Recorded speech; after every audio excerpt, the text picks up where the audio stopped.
Bonjour à vous les amis Capricorne, je suis ravie de vous retrouver.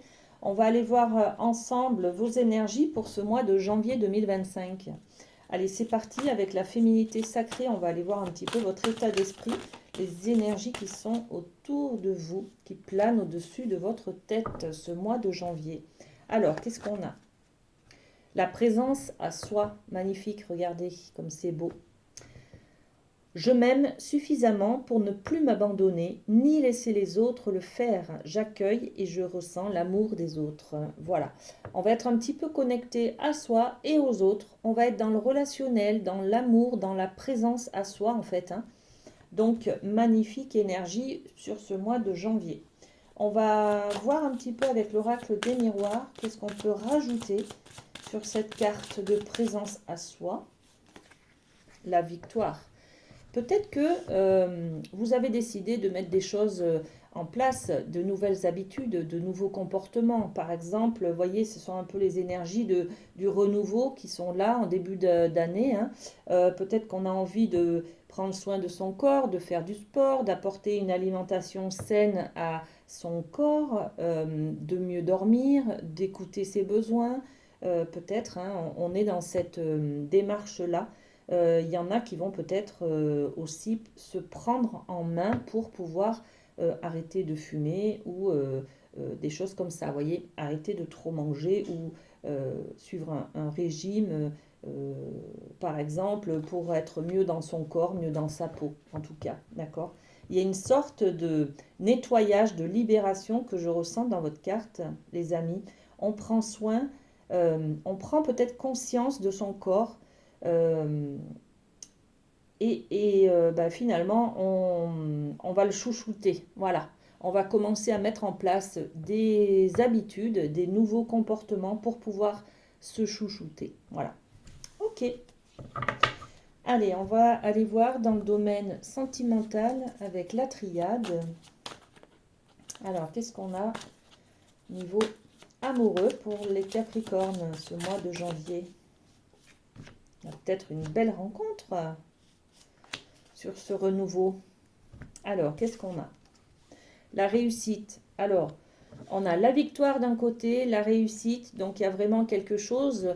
On veut être heureux en amour. On veut peut-être que cette situation, cette rencontre sentimentale qui est naissante, on veut qu'elle mène à quelque chose, qu'elle soit concrète, qu'elle soit durable. Vous voyez, qu'elle s'étende sur du long terme, par exemple. D'accord? Ou alors, peut-être que c'est aussi une nouvelle rencontre de quelqu'un qui correspond à nos attentes, par exemple. Ok, ok, on va voir les autres cartes. Ok, donc là, on a une épreuve. C'est bien d'avoir eu cette carte avant, c'est pas mal. Voilà, donc la réussite, quoi qu'il en soit, par rapport à une épreuve que vous avez vécue ou qui est peut-être difficile, que vous vivez actuellement, on vous dit en tout cas que ça sera de bon augure, avec de bons résultats. Et là, on a l'adversaire. Peut-être qu'aussi on parle d'une adversité de soi contre soi. Voyez, quand on est avec cette présence à soi, on va s'écouter, on va prendre en compte ses émotions, ses pensées, ses besoins, les besoins de son corps.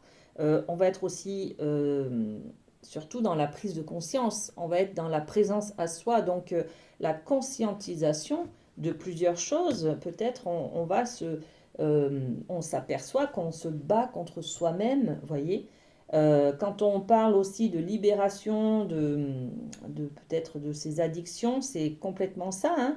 On est dans la réussite face à une épreuve.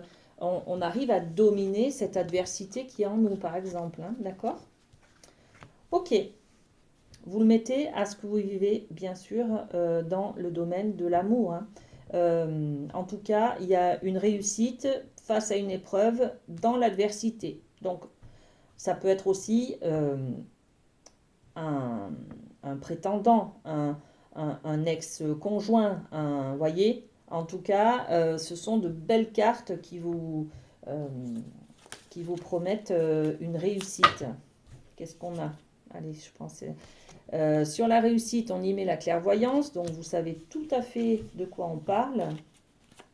Vous arrivez très bien à avoir une clarté d'esprit. Sur cette épreuve, on nous parle de l'hérédité. Donc, peut-être une difficulté en couple à avoir un enfant, par exemple. Ou alors avoir votre place en tant qu'enfant auprès de vos parents. Enfin, vous voyez. Voilà, on va parler d'hérédité et l'adversité. L'adversaire, qu'est-ce qu'on a?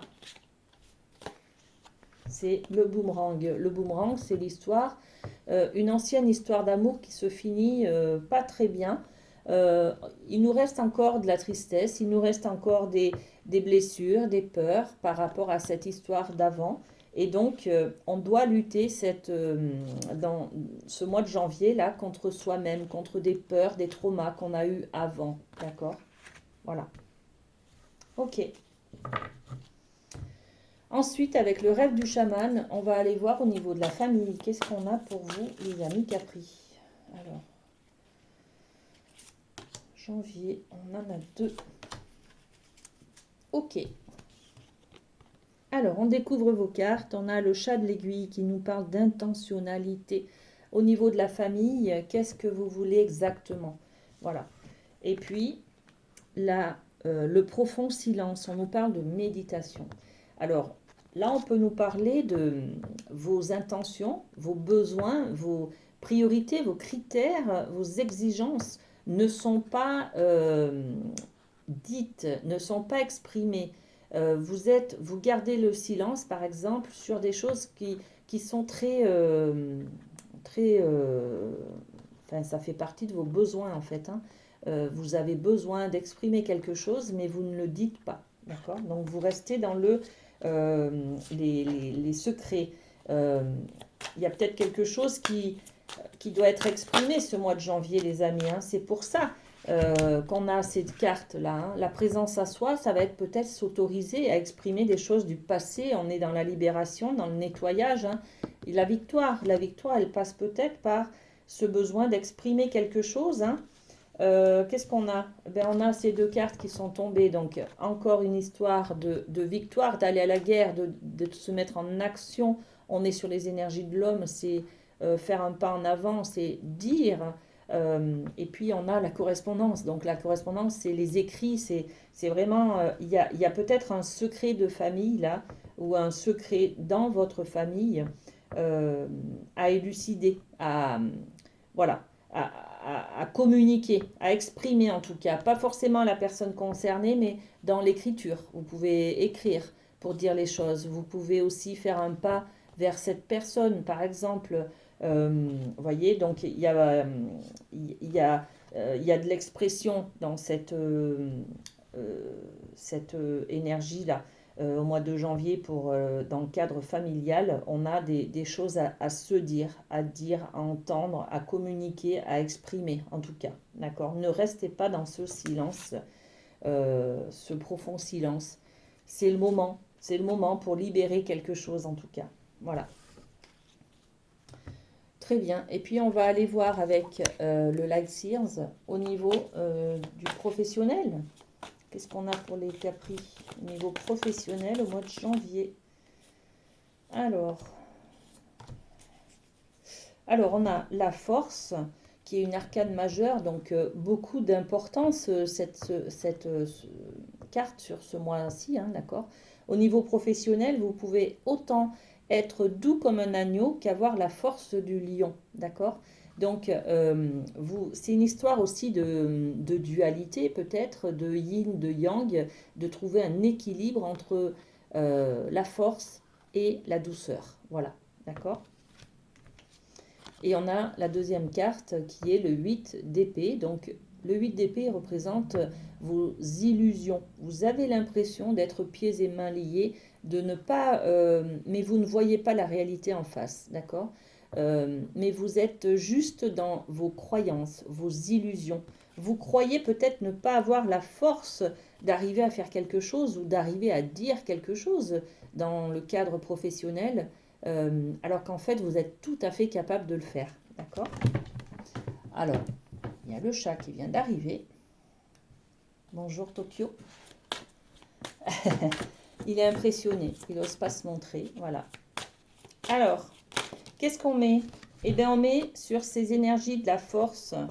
Donc, dans le milieu du travail, on met un projet, hein, un projet naissant. Il y a peut-être aussi que certaines personnes sont enceintes et que vous n'arrivez pas forcément à dire à votre patron, par exemple, que vous attendez un bébé, voyez, ce qui va, ce qui va faire que dans l'avenir, ben, vous allez être absente, voyez, il y a peut-être quelque chose comme ça. Ou alors c'est un projet pour peut-être quitter l'entreprise, hein, d'ailleurs, hein. Bon, et qu'est-ce qu'on met sur le 8 d'épée? La trahison, ok. On a l'impression que si on dit quelque chose, on va trahir quelqu'un. Vous voyez, c'est un petit peu ça. Ça pourrait être pour certaines personnes, hein, je suis enceinte, mais j'ose pas dire à mon employeur que je suis enceinte, on ne sait jamais, je veux pas qu'il me licencie, enfin, vous voyez.